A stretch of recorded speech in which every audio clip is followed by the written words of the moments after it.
Welcome to the Realtor Who Wines podcast. I'm Rashelle Newmyer, your hostess with the mostest, a student of life, a connector, a passionate wine enthusiast, and your local favorite guide.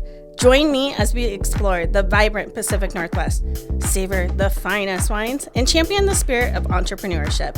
Each episode, I'll sit down with inspiring guests, supporting business ownership, and uncovering the stories that make this community unique.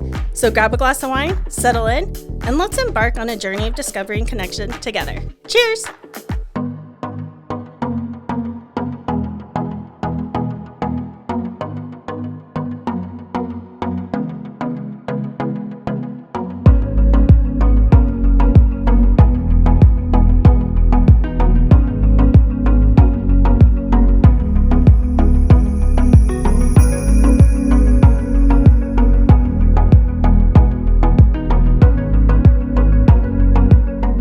Welcome back to the Realtor Who Wines podcast. I'm Rashelle, and today I'm with Adriana Sassi, and we are at her beautiful short-term rental location that you could rent. And if you watch the YouTube, definitely check out the video because we're going to show you a little bit more about this beautiful location and the vineyard that's behind us. But before we get started today, I just wanted to say cheers to you. Cheers. Thank you so much for having me on the show. Thank you for being on the show.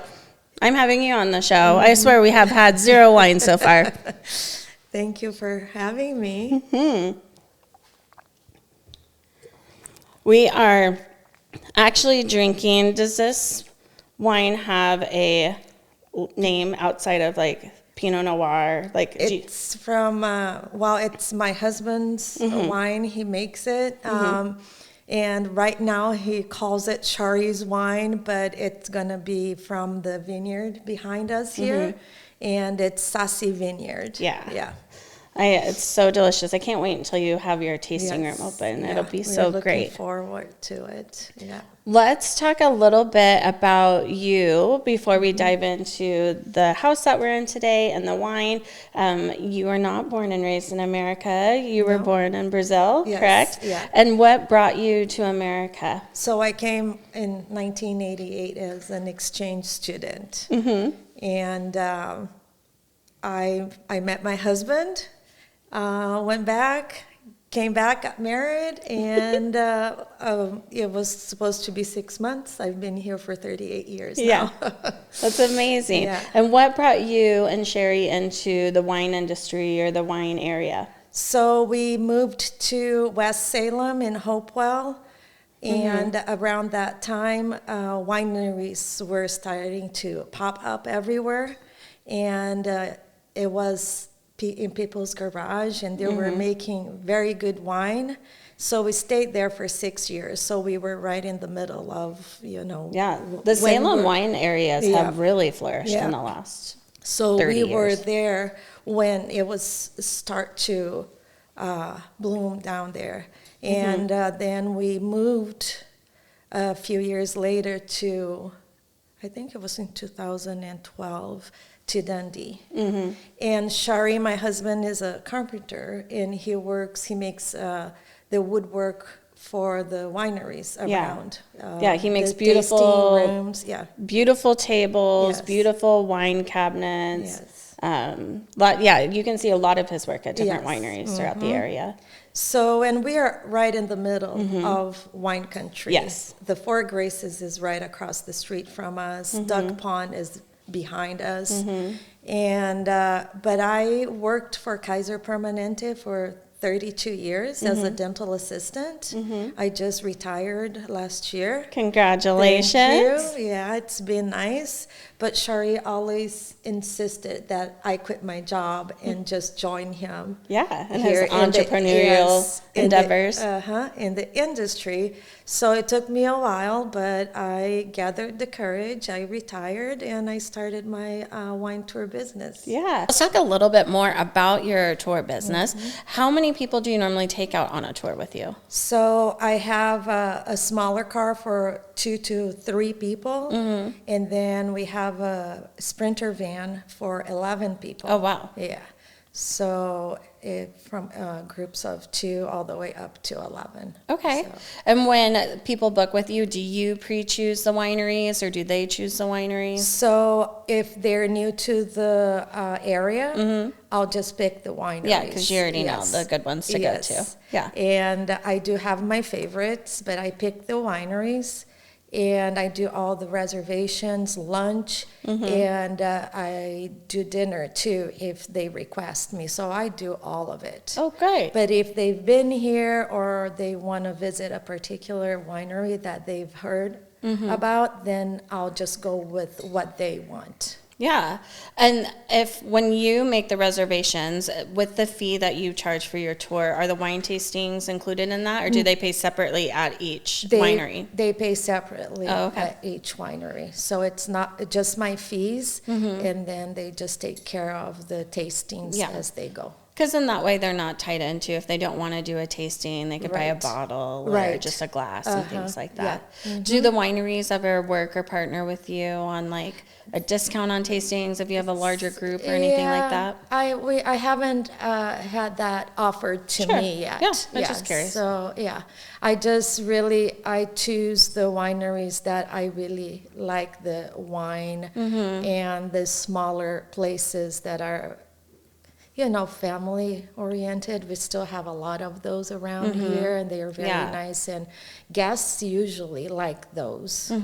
I'm a sucker for if I'm in a wine tasting room and the winemaker's there or the owner's there, I'm instantly like, where's your wine club? Let me sign up, because I just love supporting local families so much. And local farmers too. When I think of wine, a lot of people are like, oh, you like to party. And I was like, no, I think more of the craft of the wine, the farming that goes behind it, the whole creating the wine, the chemistry behind the wine. Like, I'm just fascinated by all of it. And then the love that you have to have for your art of making wine, because it takes so much time. You have to wait for grapes to be a certain age. You have to wait for the wine to age a certain thing. Like, you have to have a lot of patience to be in the wine industry. And you can really see the passion that this wine industry has for what they do and how they make their wine and how they take care of the environment. So there is a lot of pride in it. Yes, and they do a great job. It's nice to see. Yeah. I agree with you. What made you want to do something like this? So we're sitting in your short-term rental, which is in the heart of the Newberg wine country. What made you decide to go and do an Airbnb? Oh, we just, the opportunity came to us to get this place with the support of a partner.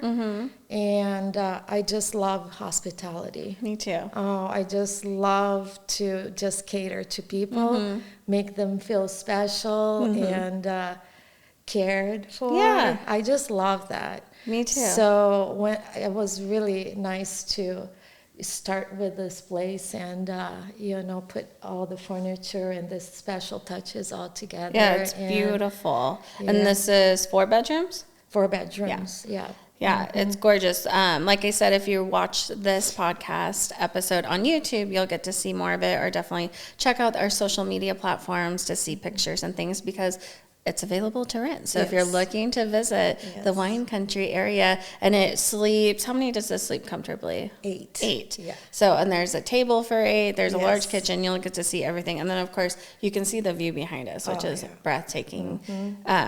It's the best part. Also on this piece of property, you're going to be building the tasting room and an event space. Talk a little bit about the plans for that. So it's right next door. We have 10,000 square meter out there. It used to be a barn, a stable for horses. And when we got the property, we decided to just tear it down inside and just make a huge event space. And that's where the tasting room is going to be, with a deck outside facing. That'll be so beautiful. Is there a timeline in place for when you hope to have that open? A year and a half. Sure. I mean, that takes time. You gotta, and I'm sure you're gonna do it in parts, like maybe do the tasting room and then do the venue for parties and weddings and things. Right. The tasting room comes first. Sure. Yeah. Yeah.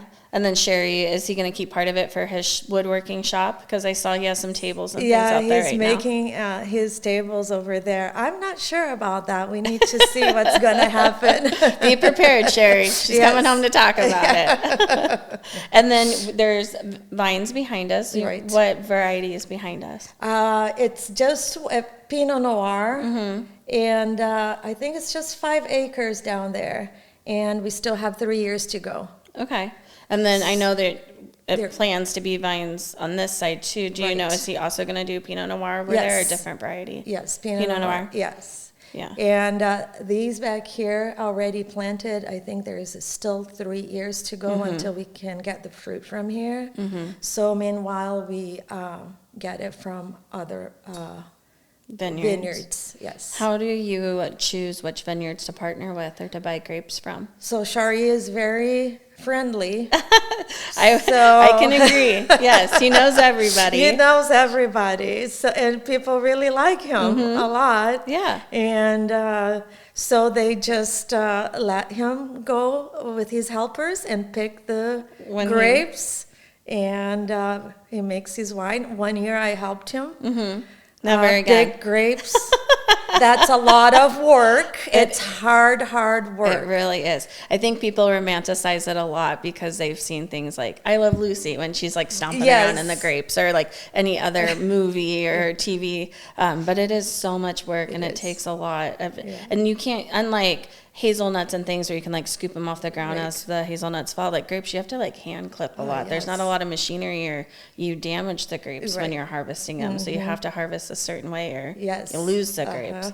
So it's so time consuming. It is. How many people does he have help him when he goes out to? Oh, the year that I helped him, we had me, a friend, and 2 other guys. And I'll tell you, it takes a lot of grapes to fill up a container. Yeah. So, and that was just this one time I did it. And now he just does it with his helpers. Yeah. So, yeah.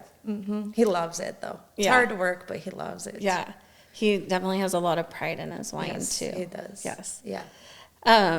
What is next for you? So obviously working on the tasting room and the event space, but in the meantime, what are some things that you're hoping to see on the horizon for you guys? Well, I'm working hard with my business to go around. I've been doing this for 2.5 years. The wine tour business. Yes. And when I started, I was still working full-time with Kaiser.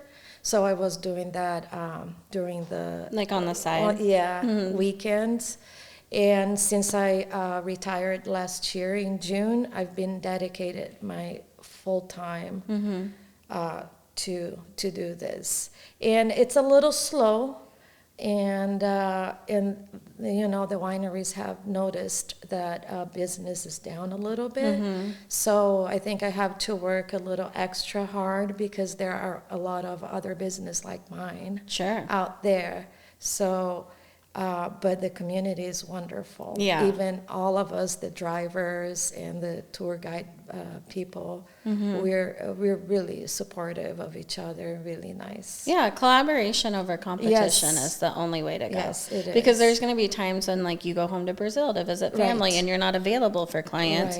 Then you can say, oh, I'm out of town, but I know this great driver. They'd be happy to help you. Have a great birthday, you know. And they could do the same for you too when they're busy. So it's super important. I've noticed we go to industry events, and when we meet each other, we exchanged cards, you know, and absolutely, it's nice to know. Well, some of our listeners are new to wine and wine tasting. What kind of advice do you give when you're giving someone a tour, like what they should do at a tasting or how they should approach the tasting?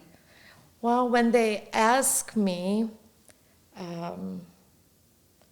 what kind, where they should go, personally, I like the wineries that you like, where you can meet the owner. Yeah. And I encourage them to take, sometimes it's a little bit more expensive, but to take a tour around the vineyard and where they make the wine. Yeah, especially if you're not from wine country or live near it. definitely immerse yourself and learn a little bit about absolutely. it. It makes the wine taste better, we promise. Oh, yes, it does. When you know how much hard work goes into it. And there's nothing wrong with like the bigger box wineries or the corporate owned wineries, but there's just something special and like intimate when you get to meet the winemaker and you get to hear why they chose what they chose or which grapes they wanted to use or what their vision was with it and stuff. And it's just a totally different experience. They have this love for the land. It's really nice to see. Yeah. What about if someone said to you, like, oh, I like more whites and reds, where would you take them in this area? So, we're in red country. Yeah, that's why I asked that. But they're making really good Chardonnays now. Really, really I've good. noticed that a lot of the wineries are having Chardonnays pop up. Yeah, and Pinot Gris. They are so good. And Argyle has the best sparkling wine. They do have a wide range. And see, and they are corporate owned. Yes. But they do have a beautiful tasting room, and they have a wide range of sparkles and more of the lighter wines for sure. Friendly and flexible with their schedule and time. And they have a food truck on location, which always helps when you're wine tasting to have a little nibble. Yeah. That is the one thing with some of the smaller wineries. They don't have food available, right? But they allow you to bring food most of the time. Yeah, so picnic basket.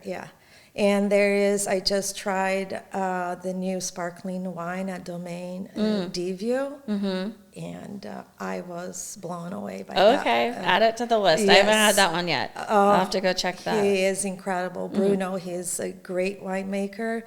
He's so proud of what he does. He has this passion about it, and it shows. Yeah, I've had some of their wine. I just haven't had that one that you were talking about, the sparkle. Yes. Yeah, very nice. Yes, very good. How do people get in touch with you if they want to hire you for a wine tour or to ask you more questions? So they can call me or go into my website, send me a message. It's all in there for them to go and click, and it's really easy. Okay, we'll make sure to put all of your details in the podcast and on the YouTube page as well. On average, when you're doing a tour, do you go to 2 stops, 3 stops? So if we do 4 stops, a lot of people like that. Yeah, full day. Full day. It's they'll have lunch at one of the wineries. Sure. If they choose to go to 3, then we have time to stop at one of our very nice local restaurants, and I'll just make all the reservations. And some people just want to go to 2. Yeah. You know, and take a little more time. Yeah. In each of them. That makes sense. Yeah. It also depends on how big your party is. Right. It's harder to get 10 people through 4 stops than it is 2 people. Yes. Especially by the 3rd stop. It's like herding drunk cats. Yes. You're like, all right, come on, everybody, really, get in the car. Then I'm running against the clock. Yeah, it's time to go. We have one more reservation. Sip and go. But 2 people, it's a lot easier too. So I think the sweet spot is like 4 to 6. Because like it's enough that it feels like a celebration, but it's not too much that's like easy to manage and get everybody in the car. Like who's in the bathroom now? Like there's none of that going on when there's only 6 or less. And I've been very lucky. I only had, so far, wonderful people. Oh, good. Just wonderful people. Sometimes they ask, invite me to drink with them. And you're like, and I'm then driving. I have to remind them, you're paying me to drive sober. So, no, thank you. Another time. I appreciate it. But we're going to arrive alive today. Yes, right. That's funny. Do you stay like in the Dundee, McMinnville area, or do you go towards Amity or any of the other areas? I can, if they want to go to Amity area, so I pick 3 or 4 close there, so we don't waste time on the road. Yeah.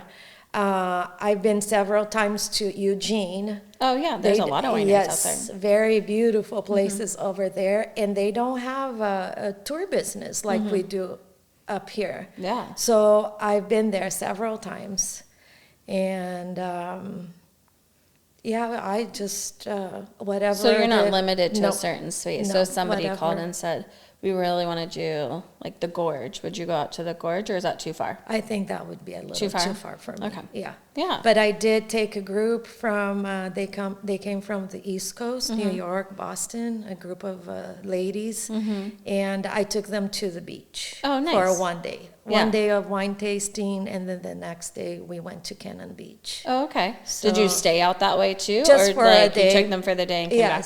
Nice. Yeah. Just And so that I way. stay there, I wait for them, you know, but Yeah. I take them to nice restaurants, stop for the views and Yeah. pictures. Yeah. They go there, have lunch, walk, and, you know, it's a full day. Yeah. Yeah. Very catered to Yes. whatever the client Yeah. needs. That's Yeah. so wonderful. Because a lot of tours I found, it's very specific. Like we go to this list of wineries or yeah. like this many stops. Yeah. So it's nice to know someone's coming to visit Oregon. Yes. And they just want kind of a tour in Yes. general that you might be able to assist them with that. Yeah.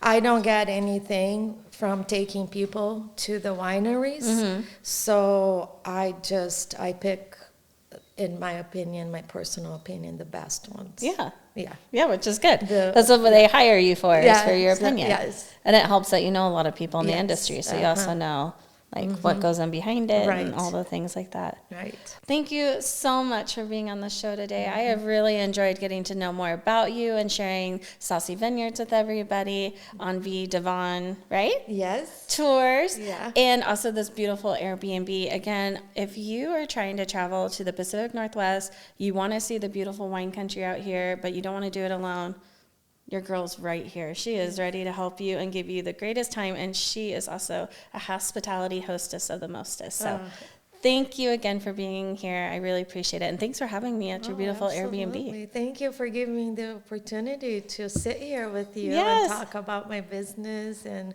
thanks for the support. Of I really course. appreciate it. Yes, absolutely. Yeah. Thanks everyone for tuning in, and we'll see you on the next episode. Cheers.